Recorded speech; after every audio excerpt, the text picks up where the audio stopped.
Gusto ko talagang kumain dito mga ga, kaya napagawa po tayo at siyempre i-share din natin itong ating recipe. Reveal po natin yung ating pizza. At kahit wala po tayong mga oven ay pwede-pwede talaga tayong makagawa nito kasi lulutuin po natin ito sa kaldero. Kaya tara, simulan na po natin. So dito gagamit lang po ako ng first class flour. Pwede talaga dito yung all-purpose flour. At ilagay na natin yung ating yeast and then haluin lang po natin to. Maggawa lang po tayo dito ng wheel sa gitna. At ilagay natin na yung ating sugar, iodized salt, mantika, itlog, at tubig. Yes mga ga, simple lang po talaga yung mga ingredients po natin ng ating pizza crust. At tunawin muna natin yung ating asukal, yung ating asin, at durugin muna natin yung ating itlog bago po natin dito unti-unting basain yung ating harina. At haluin lang po natin to hanggang sa mag-well combine po yung ating mga ingredients. Masahin at pakinisin lang natin ito ng mga 5 minutes. Hindi naman natin dito kailangan na makinis talaga na dough. Madali lang po itong masahin mga ga.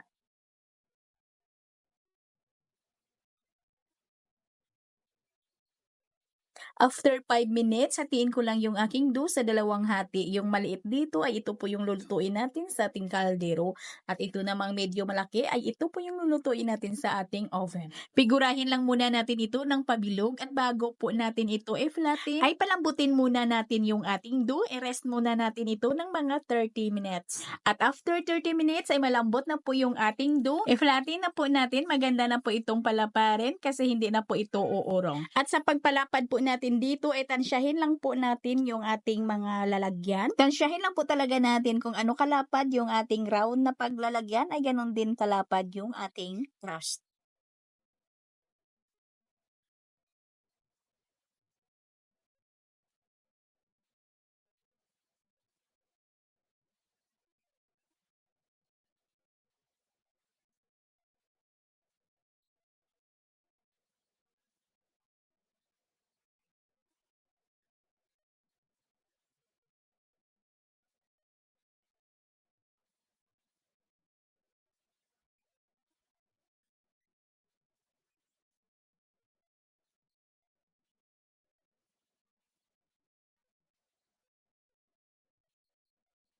At iris muna natin ito mga ga ng 35 to 40 minutes. Paalsahin muna natin ito ng kaunti lang.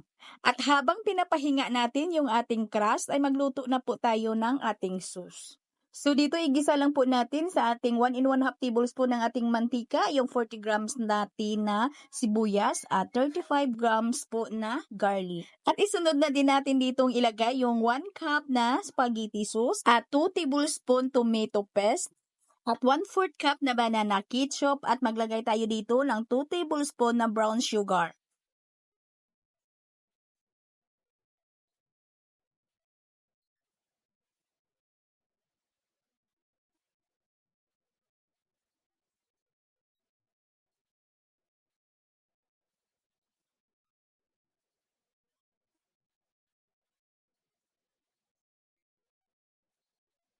At mga ga, kunting kulo lang po ito ay okay na.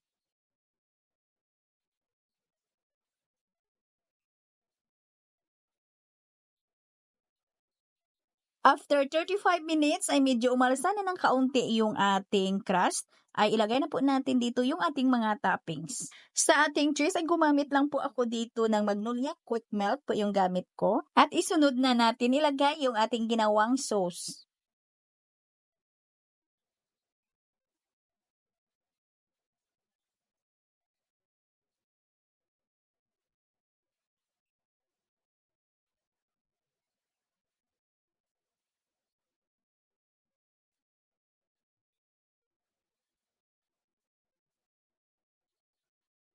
Simple lang naman yung mga toppings ko dito mga ga. Maliban na po sa ating cheese at sa ating sauce, ay naglagay po ako dito ng ating bell pepper.